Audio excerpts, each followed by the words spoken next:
Pastor Roy Gerhardt from Galloway United Methodist Church in Franklin, Pennsylvania, sharing a few words of encouragement to help us follow after Jesus.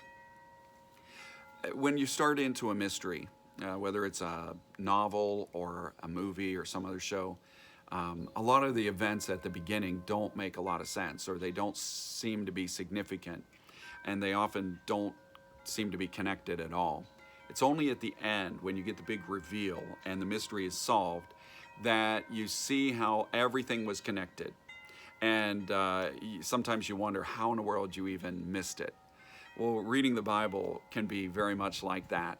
Sometimes it's actually when we take a look at the end that we understand the importance of what was going on at the beginning.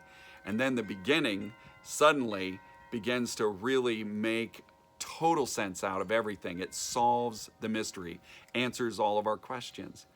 And when we look at the Bible, we find it works very, very much like that as we try to understand what's the point in all of this. Why did God create us? Why did Jesus come for us? What is God ultimately working toward? I mean, what's the end of all of this? Is there a purpose? Is there something about all of it? And it's sometimes only as we look toward that end and try to answer that big question, that solve the mystery of all of that, that we really get a handle on what all of these events are, that we begin to actually connect the dots.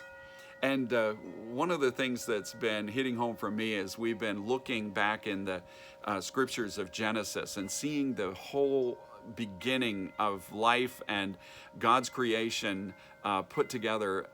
I've begun to really make those connections with the end of the story, really realizing that Jesus is restoring us to a relationship that Adam and Eve had before they fell in sin.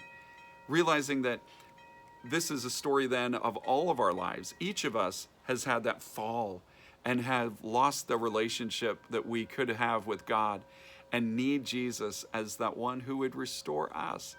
And it gives us such great hope, and we understand so much more clearly then what God has been about in this whole effort of creating us and then reaching out to save us.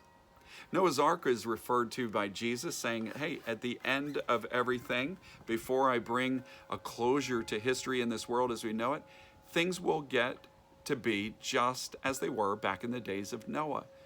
Babylon is also referred to, so that the city of Babel is looked back to and said, that city was like a seed of things to come.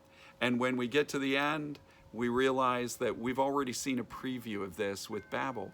And what is it about Babel or Babylon and Noah's Ark and that stand out as kind of these previews of the end?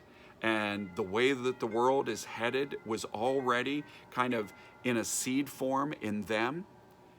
Well, in both cases, the world is all-encompassing, all together on the same page. In Noah's day, everyone was turning away from God. The whole world had abandoned following the Lord and was not at all interested in anything that God was saying or doing. That's what Jesus said, that right up until the day when the door on the ark was closed, people just went on about their business, indifferent to the things of God. And this was resulting in a world that was filled with violence, it says in Genesis 6. Filled with violence, and the hearts of people filled with evil, so that every imagination was corrupted. In Babylon, the people are again fully united, and their purpose is to build a city. And this city is for their own aim, for their own gain, and for their own benefit. It's so that they can do what they want to do, so that they can be what they want to be. It is this completely self-determined picture of humanity. And this is what the Lord disrupts. And you say, well, why would the Lord want to disrupt all of that? I mean, he said that there was nothing that they couldn't do if they could work together like this. Well, that's not solving all of the problems of the world or curing cancer. No, this is a world that turns away from him will end in absolute destruction. And in the 17th chapter of Revelation, it points back to Babel and says that Babylon is like the mother of all of those who turn away from God. The seed of our destruction is there.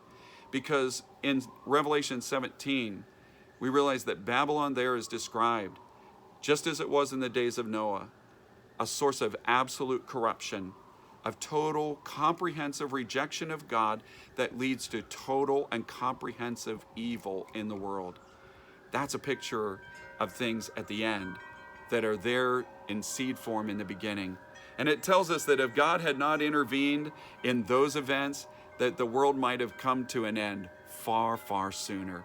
God has opened up history to us so that he could reach you and me. He's given us Jesus for that very purpose. So may God bless you as you turn to him today. And as you share this good news, may God make you a blessing wherever he takes you.